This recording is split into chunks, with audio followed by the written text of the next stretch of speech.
Jadi yang pertama di dalam entrepreneurship from home ini, mari kita buka dulu mindset kita, pikiran kita coba buka dulu. Ada 4 pilar yang ingin saya sharing di sini teman-teman. Ya, seringkali kita terhambat melakukan sesuatu karena di dalam pikiran kita tuh berkecamuk pikiran yang aneh-aneh aja, akhirnya nggak jadi terus. Banyak ide nggak jadi gitu kan.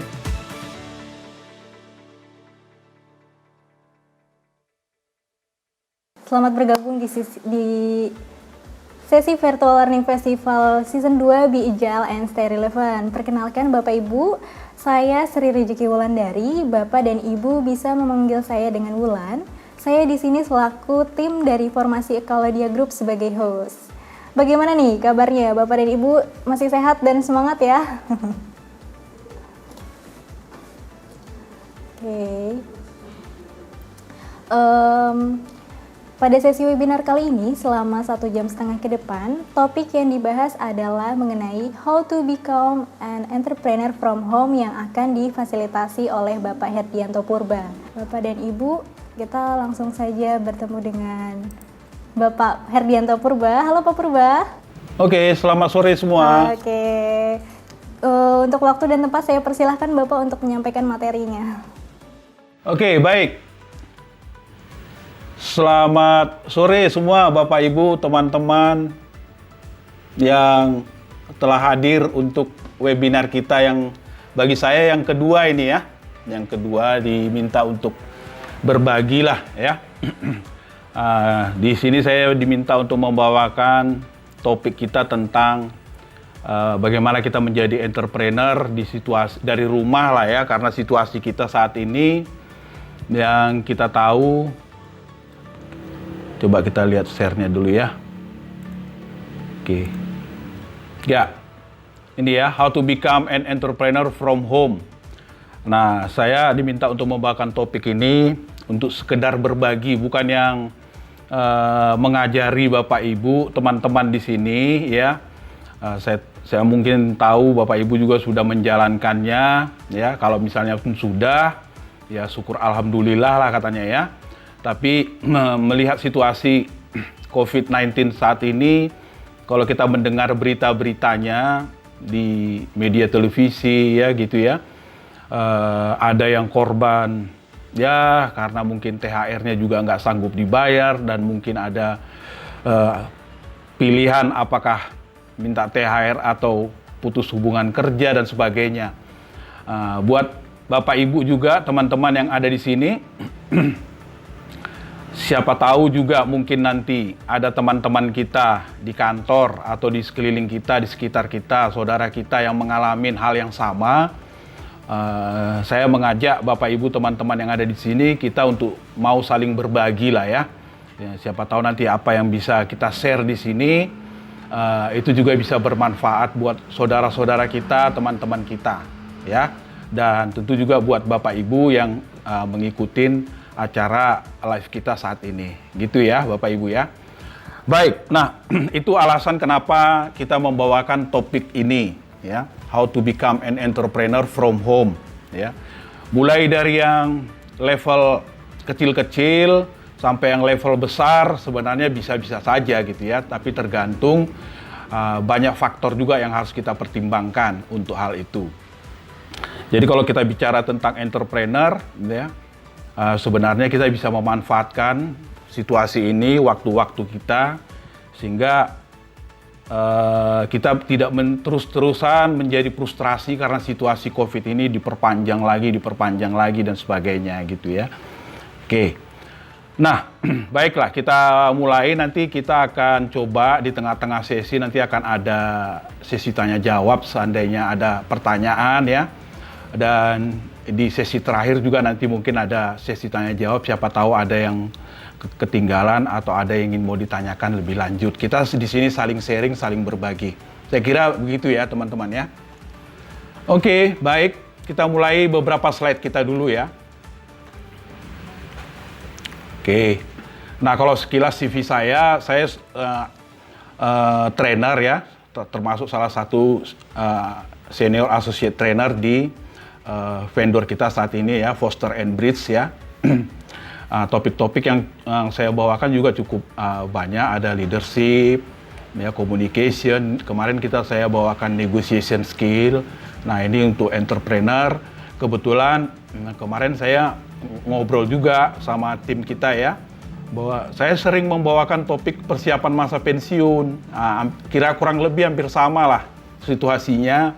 Persiapan mau pensiun itu kan sebentar lagi menghadapi situasi di mana mereka tidak bekerja lagi.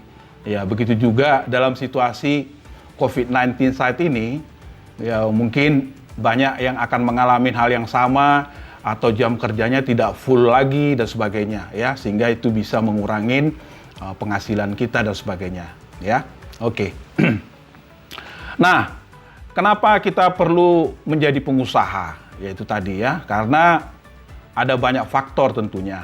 Selain alasan ekonomi, kita juga bisa memanfaatkan waktu kita lah ya secara produktif, sehingga meskipun kita di rumah ya, kemarin saya dengar survei itu ya, selama 3 bulan masa COVID ini tingkat kehamilan juga meningkat katanya. Karena terlalu sering di rumah juga jadinya kan. Dan kalau saya lihat berkaca habis mandi gitu, kok lama-lama kulit wajah itu tambah putih gitu ya, karena lebih sering di rumah gitu daripada di luarnya. Oke ya. Nah,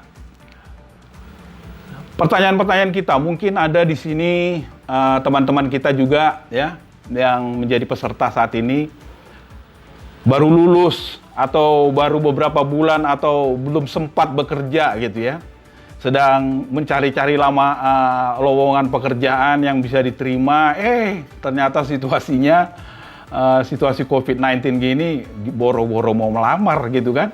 Orang yang ada kerja aja udah pada dikurangin karyawannya gitu ya. Nah, oke. Ini mirip juga dulu yang pernah saya alamin ketika tahun 98 Krismon ya, moneter pada saat itu. Karena susahnya mencari pekerjaan ya. Lalu saya tidak berwirausaha, tapi sambil berwirausaha gitu ya, buka cucian mobil dulu ya. Tapi saya sambil investasi waktu saya ngambil sekolah lagi S2-nya ya di Gajah Mada. Nah, sambil situasi membaik sampai 2001 situasi membaik dan perusahaan yang dulu merumahkan saya memanggil saya lagi, tapi kadung saya juga sudah kerja di tempat lain gitu ya. Oke. Nah, jadi topik ini juga cocok buat mungkin teman-teman mahasiswa yang sedang cari-cari pekerjaan. Nah, kemudian situasi begini malah bikin susah gitu ya. Nah, mungkin ini juga bisa menjembatani sambil menunggu situasi perekonomian kita membaik, bisa dilakukan ya, melakukan wirausaha biar kita ada kesibukan juga. Selain sibuk kita juga nambah penghasilan gitu kan. Atau jangan-jangan malah keterusan nggak mau cari kerja lagi, meneruskan usaha yang sudah dirintisnya selama COVID ini gitu. Oke. Atau kenapa kita perlu dengan topik ini juga, seperti tadi saya sebutkan, sudah kerja tapi kena imbas pengurangan karyawan, seperti yang mungkin teman-teman kita di luaran sana juga banyak mengalami hal yang sama. Saya nggak tahu juga teman-teman kita yang ada peserta di sini gitu ya. Lalu mau ngapain, bingung gitu kan. Nah, mau usaha-usaha apa ya, keterampilan nggak punya, macam-macam lah ya, bingung ya. Nah, kerjanya ngapain. Yang kedua, mungkin ada bisnis usaha sambilan yang bisa dilakukan dari rumah apa gitu kan, bingung ya. Taunya yang bisa dilakukan ya keluar ke kantor atau pokoknya keluar dari rumah lah gitu ya.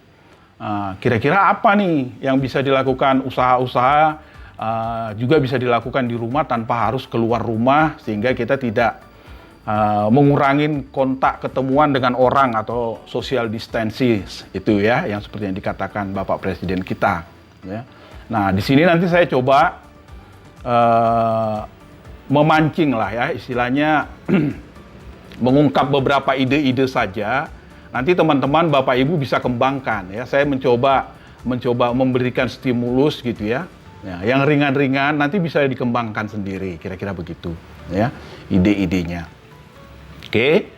Nah,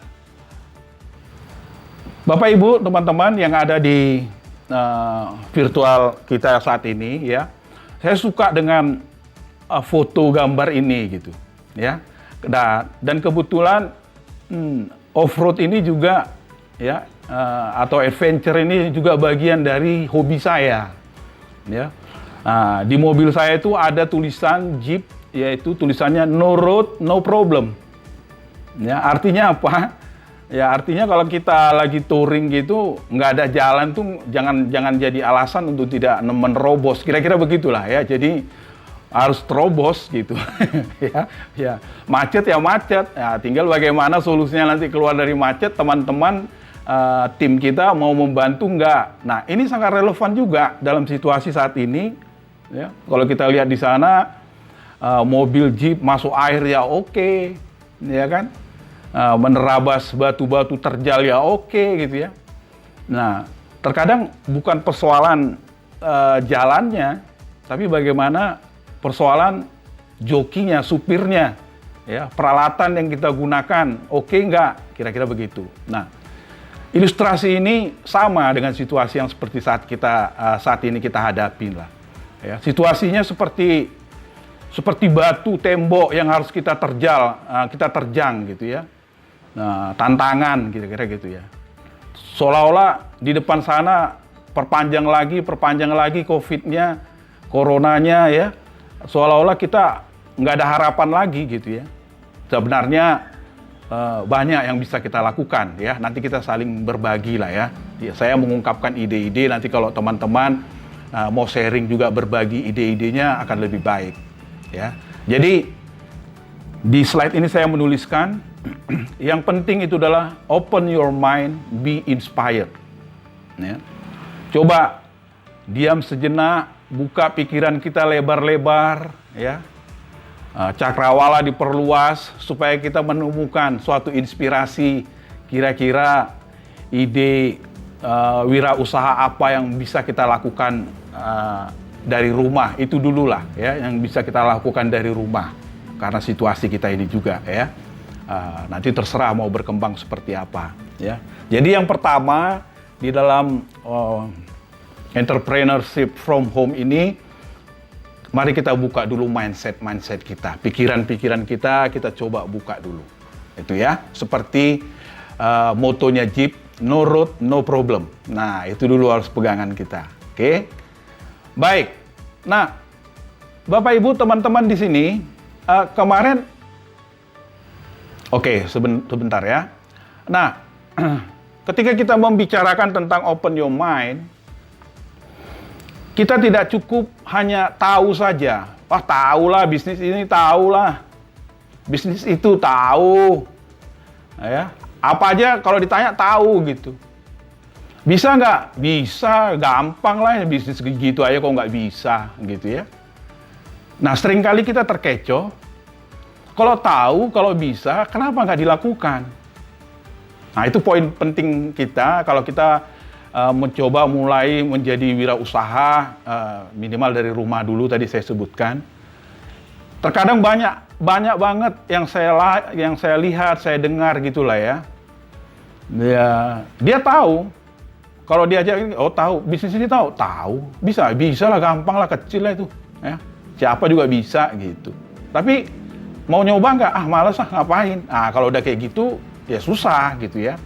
Tahu, bisa, tapi nggak mau, ngapain? Ya nggak jadi juga, sama aja kan, nggak ada actionnya. Ya, jadi yang penting tidak cukup hanya tahu bisa, tapi ayo take action. Ya, persoalannya kecil-kecil dulu nggak masalah, gitu ya. Nah, karena kalau kita pikir-pikir kecil-kecil, jangan mikir kecilnya dulu. Bisnis permen itu kecil loh, rupiahnya Rp1, Rp2 itu satu permen untungnya. Tapi kan bukan itu perhitungannya. Berapa ton yang dia buat permennya kan itu. Ya kan? Makanya bisnis permen juga berkembang kan kira-kira gitu ya.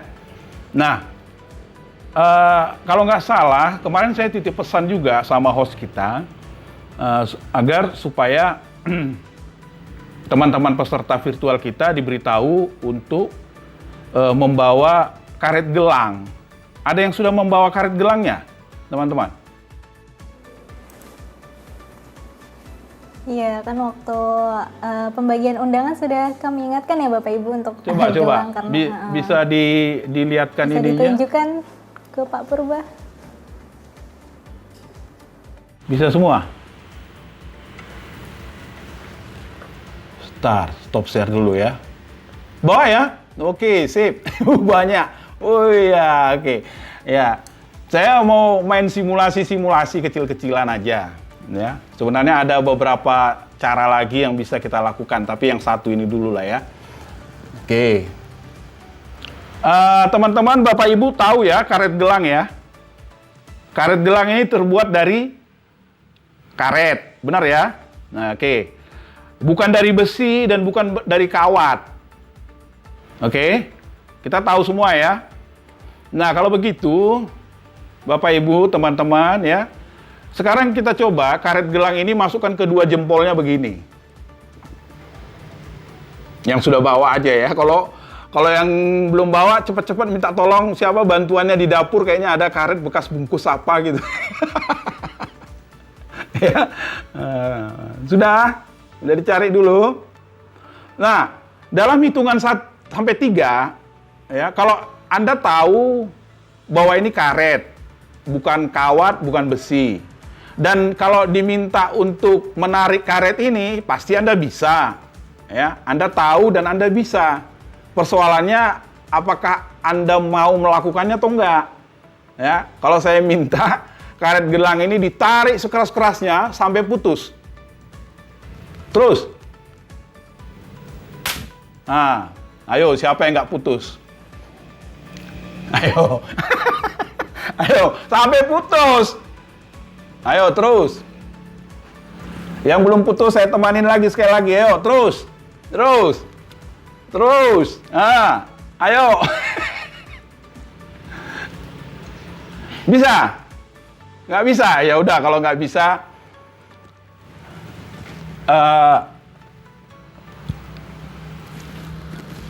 ada yang bisa, ada yang enggak kali ya. Nah, yang enggak nanti dicoba-coba terus ya. Oke? Kalau nggak bisa, dicoba-coba terus. Sampai bisa. Kenapa? Ada yang bisa, ada yang enggak gitu kan. Dan siapa yang bisa? Coba angkat tangan. Saya ingin tahu, ada banyak juga yang bisa? Bisa ya? Agak sakit sedikit ya Pak ya? Agak sedikit kan? Agak mengganggu-anggu kalau sakit. Agak perih sedikit. Nah, oke. Baik. Ya, sama, saya juga perih juga. Ya, ada perih karena cepretan gitu ya. Tapi ada yang nggak putus-putus karena takut. Aduh, gitu ya. Nah, saya ingin bicara bahwa begitulah konsep tahu, bisa, dan maunya tadi. Saya mau mengilustrasikan itu. Tahu itu dari karet, tahu. Bukan besi dan bukan kawat. Bisa menarik karet, bisa. Ayolah lakukan. Nah, ada yang masih ragu-ragu, takut-takut. Akhirnya nggak putus-putus tuh karet. Ya. Nah, itu ilustrasinya Bapak Ibu teman-teman ya. Nah, samalah ya. Kita kembali ke slide kita lagi ya, coba ya. Nanti kalau yang belum bisa dicoba lagi. Jadi maksud saya di sini adalah sebelum kita memulai usaha kita tadi, ayo kita mulai yang langkah pertama itu kita patahkan dulu mental block kita. Ya, mental block sering kali kita terhambat melakukan sesuatu karena di dalam pikiran kita tuh berkecamuk pikiran yang aneh-aneh aja, akhirnya nggak jadi terus. Banyak ide nggak jadi gitu kan. Apa ini gini, nanti kalau rugi gimana? Nanti kalau karyawannya bohongin gimana gitu kan? Terus kalau nanti modalnya banyak banget, habis gimana? Terus dapur gimana gitu. Terlalu banyak mental block yang akhirnya menakutin, menghantuin diri sendiri dan akhirnya nggak dilakukan. Oke? Nah, jadi mental block itu maksudnya adalah faktor-faktor pikiran yang mempengaruhi kita tidak melakukan apapun karena terlalu banyak hal-hal yang negatif yang kita pikirkan. Oke? Nah, beberapa contoh mental block yang sering kita temuin lah ya. Nah, ini hanya mengingatkan lagi, biasanya sih kalau kita ngobrol-ngobrol sama teman, misalnya begitu ya, lagi kongko-kongko cerita-cerita ide bisnis. Nah, biasanya yang menjadi mental block banyak orang tuh yang pertama malu. Ya kan? Malu, gengsi dong, masa S1, S2 suruh ngerjain kayak gini. Ya. Itu mah kerjaan nggak anak sekolahan. Itu pertama, biasanya malu, gengsi, ya kan? Nomor 1 dan nomor 2 itu. Nanti ketemu orang malu ketemu tetangga, ketemu teman. Ya. Nah, kita perlu diingatkan, orang nggak makan malu, ya kan? Cuman makan nasi, cuman beli nasi dari mana?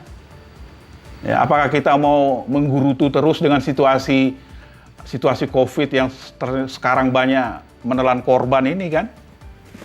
Ya, masih mau malu. Gitu kan, masih mau gengsi, ya. Malu dong Pak, gengsi dong Pak, jabatan saya manajer, supervisor, masa ngerjain kayak gini? Loh, justru supervisor manajer itu latihan di luar kayak apa itu menjadi supervisor manajer kalau punya usaha, punya anak buah sendiri. Beda loh, sama dengan kantoran, dengan punya usaha sendiri itu beda ngelolanya. Ya. Nah, saya juga ngalamin sendiri kan. Karena ini terlibat langsung perasaan, emosi kita pribadi kan. Kalau di kantor mungkin lu nggak mau ngerjain, lu urusan emang gua pikirin, itu urusan kantor kok. Nah, kira-kira kan gitu. Itu ya, yang pertama malu. Jadi nggak usah lah malu-malu, ya. Kemudian gengsi, nggak usah lah. Ngapain gengsi, ya. Kemudian yang ketiga, mental block yang ketiga yang seringkali menghambat orang untuk memulai usahanya. Takut gagal ini. Ya, terlalu banyak pertimbangan. Hitung sana pakai Excel, hitung sini. Waduh. Terlalu banyak risiko yang dipikirkan. Ya. Belum lagi yang berumah tangga biasanya, kecenderungannya itu suami istri belum nyambung terus nih. Ya kan? Suaminya mau mengerjakan ini, istrinya ngerem terus. Takut nanti duitnya habis, dapur duitnya nggak ada, kan gitu. Ya, takut gagal terus. Ya nanti biayanya gini dari mana? Ini kalau berhasil, kalau enggak gimana? Ya, itu biasanya. Terus yang keempat tuh, aduh aku nggak bisa nih ngerjainnya gini. Aku nggak punya keterampilan, aku nggak ngerti, nggak paham. Nah, ini alasan klasik lah. Ya. Terus, ya ini yang paling sering nih. Modalnya dari mana, Pak? Iya kan? Bener kan? Modalnya dari mana? Nah, belum apa-apa, belum ngerjain, udah ketakutan duluan modalnya. Ya kan? Ya wajar sih ketakutan-ketakutan itu, tapi jangan berlebihan lah kalau menurut saya ya. Modal itu kan juga banyak, bukan hanya duit. Nanti kita bicaralah tentang hal itu. Ya, nggak ada modalnya, Pak. Karena di pikiran dia, yang sepemahaman dia, seringkali yang dimaknai, diartikan dengan modal itu ya uang gitu. Ya, hanya uang. Terus yang keenam, nggak ada pengalaman, Pak. Saya nggak pernah nekunin ini, belum pernah lah berbisnis ini. Ya boleh-boleh saja, ya memang itu juga bisa pertimbangan, ya. Tapi jangan ketakutan-ketakutan itu berlebihan. Itu yang mau saya sampaikan. Nggak ada pengalaman. Kalau nggak ada pengalaman, pakai pengalaman orang lain dong. Belajar dari pengalaman orang lain juga bisa. Ya. Oke. Terus yang ketujuh, nggak tahu caranya, Pak. Ya. Nah, kalau nggak tahu caranya, ya kita belajar sambil menyelam, sambil minum air, sambil belajar di situ. Kan kira-kira gitu ya. Atau belajar dari orang yang sudah melakukannya. Kita ikut bantu-bantu, ikut nimbrung dulu, nggak apa-apa, ya, bisa. Ini ada lagi nih alasan-alasan yang biasanya nggak mau melakukan usahanya karena merasa ini biasanya saya suka sampaikan kepada di training saya tentang persiapan masa pensiun. Kan karena pensiun kan biasanya karena udah umur ya, 56 gitu kan. Udah tua, Pak, udah nggak ada tenaga, ya. Mau ngerjain apa lagi, gitu kan. Ya, bahkan saya pernah itu survei untuk persiapan masa pensiun gitu di salah satu pabrik rokok di daerah Jawa Tengah sana. Ya. Terus ngapain Pak nanti pensiun? Alah Pak, saya udah tanya teman-teman, udah lihat sendiri teman-teman saya Pak, habis pensiun rata-rata 2 tahunan itu meninggal. Serem banget, ya, serem banget meninggal gitu kan. Ya, jadi seolah-olah dalam pikirannya itu udah nggak ada harapan lagi gitu, karena merasa dirinya udah tua, ya. Ya, kalau kita ingat cerita ya Kentucky Fried Chicken itu pada saat usia 60 tahun dia itu baru mau mulai rintis usahanya. Pada saat usia 60 tahun tuh ya, Kentucky Fried Chicken itu ya. Nah, jadi itu salah satu contoh lah, banyak lagi contoh-contoh lain yang bisa kita lihat bahwa yang tua juga bisa berhasil gitu. Nah, saya mengutip kata-katanya begini tentang alasan ini biasanya teman-teman ya. Ya, jadi pecundang ya, dia akan punya 1001 alasan untuk membenarkan apa yang dia tidak lakukan. Nah, dia akan mencari pembenaran untuk apa yang dia tidak lakukan. Nah, itulah pecundang. Ya, jadi cari-cari alasan terus. Ya, debat sana, debat sini, akhirnya nggak dia apa-apain. Gitu. Nah, itu nama pecundang. Ya, kira-kira yang mana nih yang sering menjadi mental block kita? Cobalah mulai kita renung-renungkan. Ya kan, supaya kita coba pecahkan ya mental block kita untuk menghambat kita melakukan wirausaha entrepreneurship kita dari rumah. Lalu mulai dari mana kita ini teman-teman? Mulai dari mana? Nah, kita mau mulai usaha kita dari rumah. Ya, ada 4 pilar yang ingin saya sharing di sini teman-teman. Ya, pilar yang pertama kalau kita mau menjadi wirausaha, termasuk entrepreneurship from home ini, yang pertama itu adalah passion. Passion itu adalah hasrat, kebanggaan. Ya, yang arti kata di sini dalam bahasa sehari-hari kita itu, saya ingin mengatakan itu passion itu adalah hobi, kesenangan. Nah, maksud saya di sini adalah cobalah dipikirkan kira-kira kita mulai dari apa ya yang kira-kira Anda suka melakukannya, senang melakukannya, apa itu? Hobi Anda apa? Nah, itu kita bisa mulai mencoba mencari ide-ide usahanya, bisa mulai dari sana. Apa yang saya suka ya? Apa yang Anda gemarin? Yang arti kata di sini, passion itu adalah yang kalau Anda mengerjakannya itu, atau mengerjakan sesuatu yang Anda suka itu, ciri-cirinya ini ya, itu biasanya, misalnya ibu bilang, "Pak, makan dulu, antara nanggung. Lagi asik nih." Ah, kira-kira apa itu? Coba direnung-renungkan dulu. Yang kalau Anda melakukannya, Anda asik, dan bahkan bisa sampai lupa makan tuh.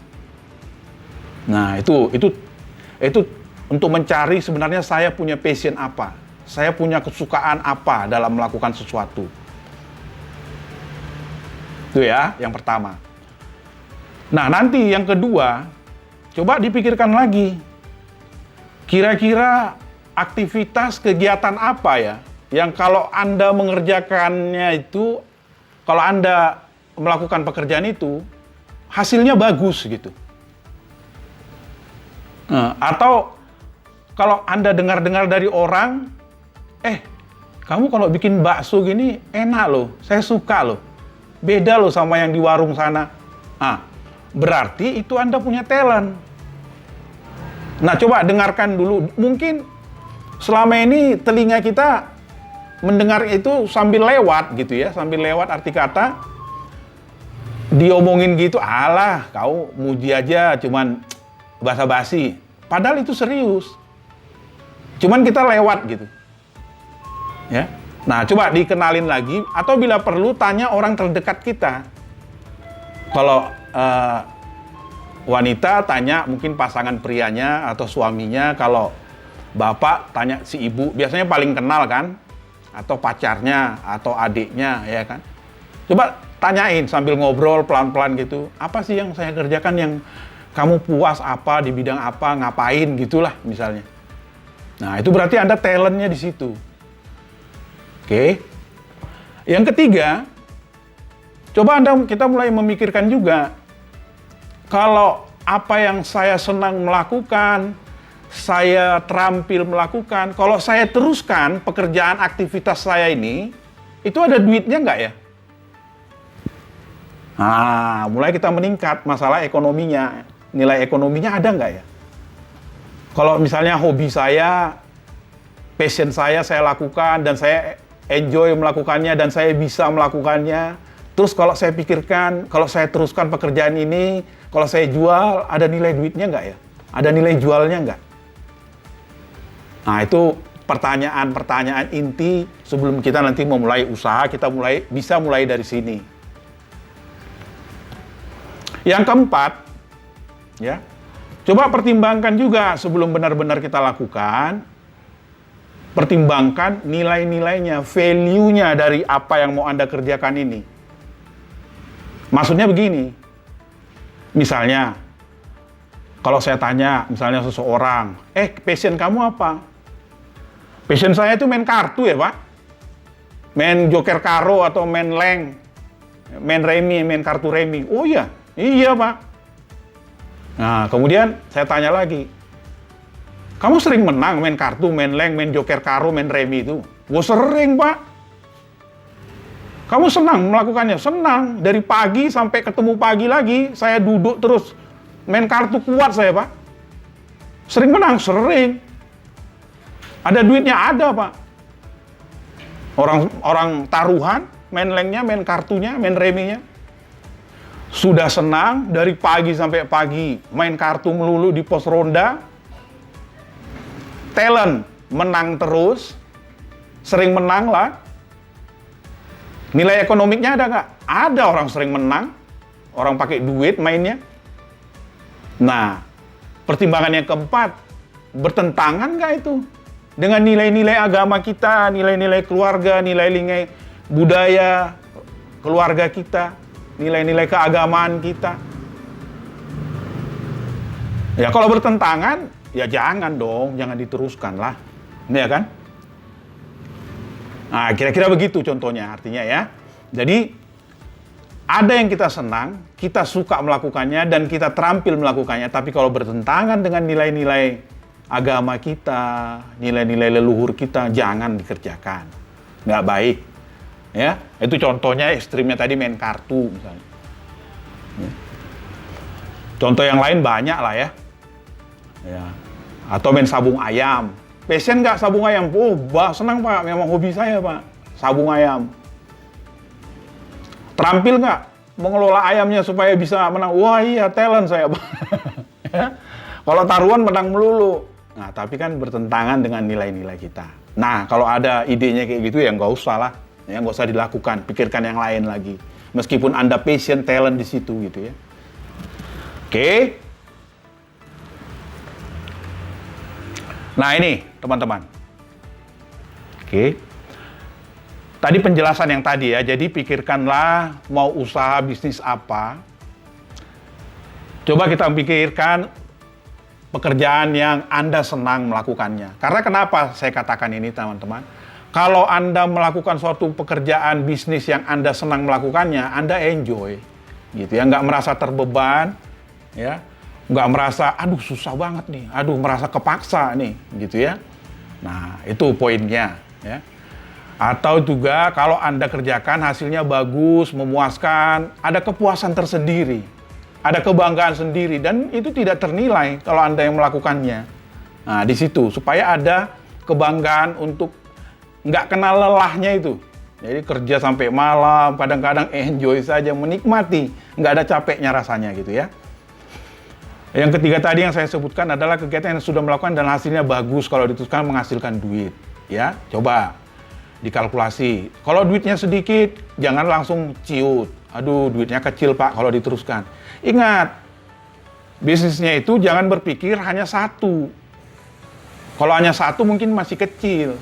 Tapi berpikir kali berapanya, kali berapa. Itu leverage-nya. Kalau Anda punya satu ya mungkin kecil ya. Tapi kalau kali 1000 dia, kali 100.000, nah itu. Maksudnya kali 100 bis. bisnisnya, tempat dan sebagainya gitu ya, atau jenisnya, variasinya. Jadi jangan hanya berpikirnya satu gitu karena kecil kan. Kemudian apakah pekerjaan yang Anda suka lakukan tadi? Tadi yang saya katakan, coba pertimbangkan. Kalau bertentangan ya jangan diteruskan gitu kan. Nah, itu ya penjelasannya. Oke. Baik. Saya hanya sharing aja ini teman-teman, pengalaman pribadi yang juga saya alamin. Saya kadang-kadang kalau ngajar itu training, kalau saya tidak melakukannya sendiri, saya juga malu sebenarnya. Ini banyak ngomong doang gitu kan. Makanya saya memberanikan diri, ya ayolah kalau diminta topik ini, saya juga punya pengalaman yang kecil-kecil, siapa tahu ini juga bisa berbagi untuk kita, atau kita bisa berbagi nanti untuk saudara-saudara kita, teman-teman di kantor yang membutuhkan ide-idenya gitu ya. Oke. Nah, ini hobi saya, dulu bukan hobi saya sebenarnya ya. Istri saya itu hobinya kuliner. Sebenarnya kulinernya pada awalnya itu hobinya jajan, suka nyoba sana, nyoba sini, ini ada yang baru, ini ada masakan baru, ini menu baru gitu ya. Kemudian dari situ, ya. Lalu saya coba pancing-pancing aja, ayo kalau gitu kita buka aja sendiri, supaya nanti anak-anak bisa jajan sendiri, ya gitu kan. Daripada kita beli-beli, ayo kita coba juga satu. Ya. Nah, kemudian kita cobalah. Cuman nggak tahu racikannya gimana. Nah, persoalannya kan tadi nggak tahu. Udah ada maunya dulu yang penting. Kalau nggak tahu, yuk kita belajar. Akhirnya saya ngambil franchise. Ya, ngambil franchise namanya Orci. Saya sebutkan aja lah namanya ya. Namanya Orci Fried Chicken. Saya datangin tuh ke Jakarta. Tanya-tanya informasi. Udah deal. Berapa? Sekian juta lah gitu ya. Dikasih trainingnya semua, difasilitasi semua sarananya, alat-alatnya semua lengkap, pokoknya tinggal jadi aja. Oke, jadi. Awalnya satu. Ya kan? Nah, seperti tadi saya sampaikan, kalau kita hanya berpikirnya satu, nggak seberapa. Ya hanya sekedar hobi-hobi saja sih, boleh-boleh aja. Tapi secara nilai ekonomisnya nggak terlalu, karena pada saat itu kita mulai berpikir, kalau ibu terus di warung, anak-anak sering pulang sekolah, nggak ada yang jagain di rumah, ini nanti nggak bagus juga kan? Pulang sekolah siapa yang nemanin di rumah? Ya sudahlah, kita berpikir mulai cari pegawai, cari karyawan. Ya, akhirnya ya sampai saat ini kita punya lah 4 outlet, ya. Nah, di bidang yang sama dan ada juga bidang yang lain, kira-kira begitu, di 4 titik. Tempatnya sengaja kita pilih nggak usah jauh-jauh lah, sekitaran-sekitaran rumah aja gitu ya. Nah, kita tidak mengandalkan ini tempat juga, tapi bisa mengandalkan di mana market yang rame. Biasanya kan kalau nggak di Indomaret, di Alfamart gitu kan. Ini foto nyonya ya. Ini foto nyonya yang sama anaknya sedang memasak chickennya. Kemudian saya buka lagi. Nah, selalu di atas warung saya itu ada spanduk brosur bisnis saya yang lain juga gitu. Jadi nebeng iklan juga di situ gitu. Ya. Jadi di mana ada warung saya, di situ ada iklan saya juga yang lain. Ya. Nah, Indomaret, di Alfa gitu-gitu ya. Oke. Itu. Ini dari hobi jajan, tadi yang saya sebutkan passionnya hobi jajan, camilan, akhirnya membuka usaha sendiri di bidang kuliner. Ya, tapi sayangnya karena situasi COVID ini, karena jamnya buka Alfamart, Indomaret juga dibatasin, social distancing juga berlaku. Untuk sementara saya off dulu. Ini rencana mau dibuka kembali, kira-kira gitu. Itu ya contoh. Berikutnya, ini saya hanya mencoba membuka ini ya. Kelihatannya sih kecil-kecil aja nggak apa-apa. Yang penting ini hanya membuka ide-ide. Banyak kok yang bisa kita lakukan gitu ya. Sesuaikan aja dengan hobi, kesukaan Anda apa gitu. Nah, saya itu hobinya touring sama keluarga. Semenjak anak-anak saya kecil ini saya suka keluyuran jalan-jalan. Saya pecinta alam juga. Ya. Nah, dulu saya punya mobil Terrano. Sampai 3 kali ganti mobil saya Terrano terus gitu ya. Model-model Jeep terus. Nah, terakhir saya juga hobi Trooper. Sampai sekarang masih ada Troopernya ya. Nah, kita udah putar-putar lah jalan-jalan sama klub kita gitu ya. Kalau dia lihat mobil-mobil gini, hobi saya tuh, gagah gitu, jantan banget, maco lah. Nah, ya kan, pakai rak di atas lampu. Orang-orang suka ngejek itu. Ini kalau mobilnya Pak Purba lewat kayak restoran Padang, ya lampu semua, ya. Nah, tapi di situ kesenangan saya. Nah, kemudian suatu ketika saya cari mobil Trooper yang udah busuk-busuk ya, saya bongkar pasang, saya dandanin sendiri, saya renov gini, saya bangun. Akhirnya jadi nih kayak gini nih. Ya kan? Nah, ini tadi hobi-hobi jalan-jalan tuh. Nah, dari hobi-hobi saya ini, lalu saya berpikir, dulu saya hobi begini, ada tukang anak muda yang saya tahu bisa selalu bekerja sama dengan saya, membutuhkan suatu pekerjaan. Nah, entah kenapa idenya itu ya kemudian saya berkembang. Ya udah, kamu sama saya aja, kita buka usaha ini. Gimana Pak? Ada tempatnya nggak Pak? Ada garasinya nggak? Ada lahan nggak? Ya kan? Nah, udah nggak usah pakai lahan-lahanan, nggak usah pakai ruangan-ruangan tempat-tempat. Saya bilang begitu. Terus gimana Pak? Kita online aja, saya bilang.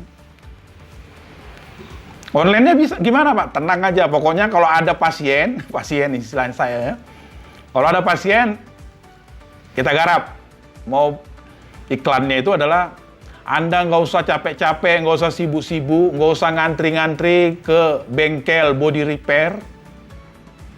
Anda stay di rumah atau kami ambil mobilnya, pokoknya mobil jadi bagus, bergaransi.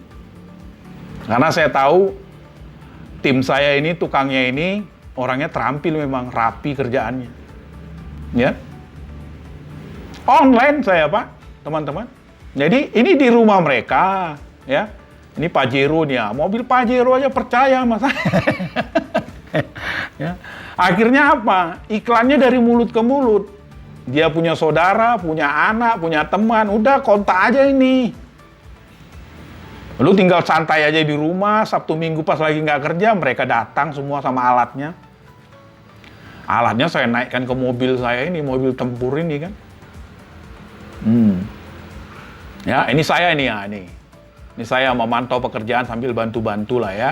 Nih, ini kurang nih, ini kurang gini. Ah, ini saya mantau. Nah, inilah namanya alap-alap auto home clean. Ya. Ya itu. Nah, ini dari hobi maksud saya suka melakukannya. Jadi kalau teman-teman juga ada sesuatu yang dia suka melakukannya, coba dipikirkan. Siapa tahu itu juga bisa jadi ide bisnis, usaha yang bisa dilakukan secara online dari rumah gitu ya. Oke.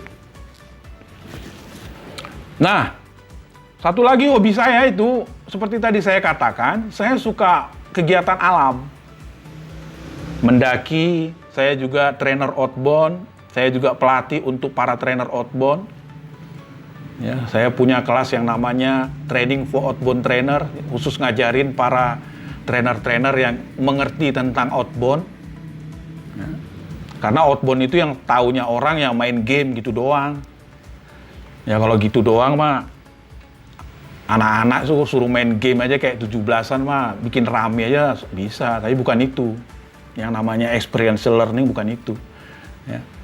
Nah, saya suka bidang alam karena di sana banyak experiential learning yang bisa kita dapatkan dari berbagai kegiatan alam.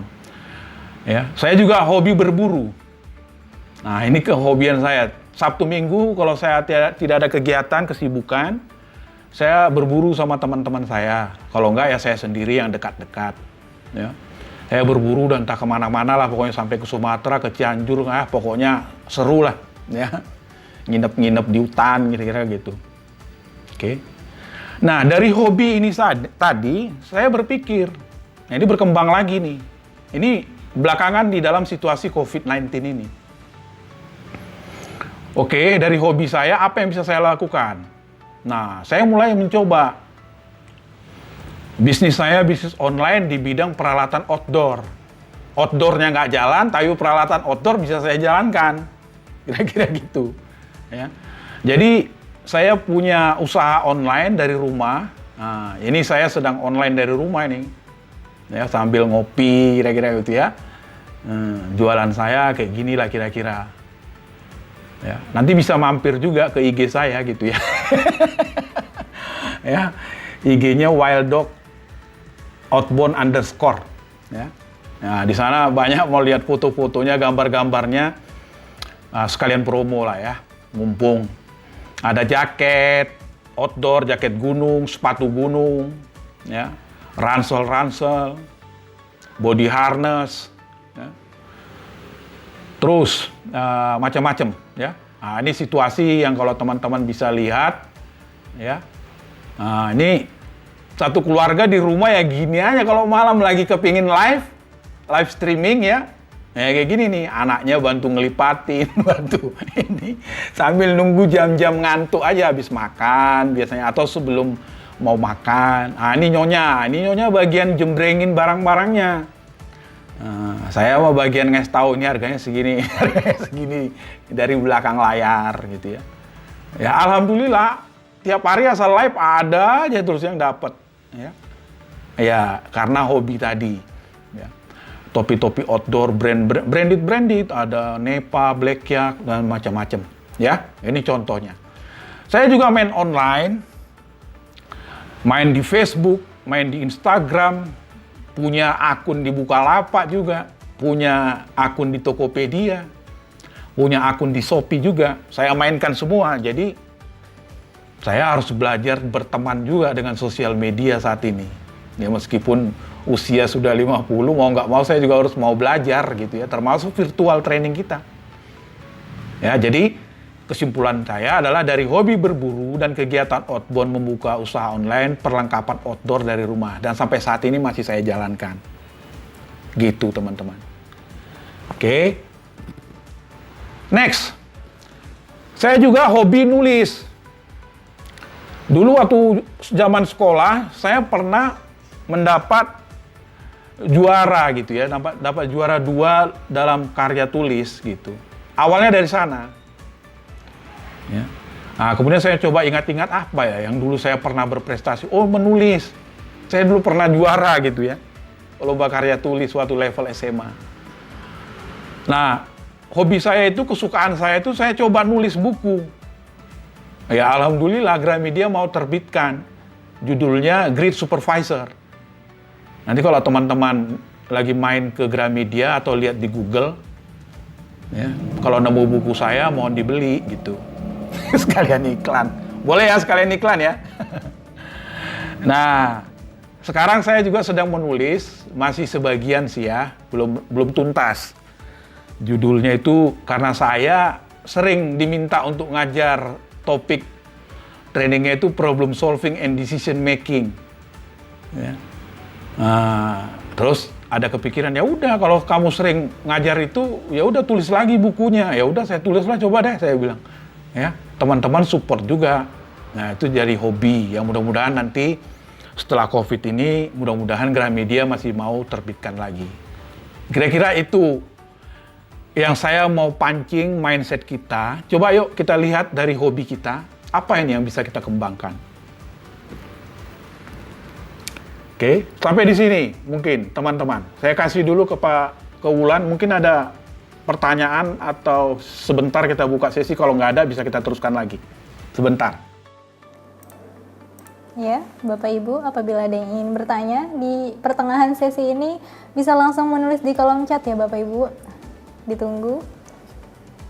Ada satu dari Bapak Septia. Beliau bertanya, Pak, bagaimana cara maintain komitmen? Iya, Pak. Silakan dijawab, Pak. Maksudnya kadang-kadang kita yang terlalu banyak pertimbangan, memaintain komitmen ini, udah kerjakan aja Pak. Gak usah dipikirkan yang aneh-aneh macam-macam, yang penting niat Bapak baik, supaya kita bisa menjalankan usaha kita ini. Cobalah, satu, mulai kita perluas networking kita. Coba hitung, lihat Facebook Anda, berapa networking pertemanan Anda. Uang segepok itu memang penting banget memang. Tapi ingat, uang itu bukan satu-satunya modal untuk usaha.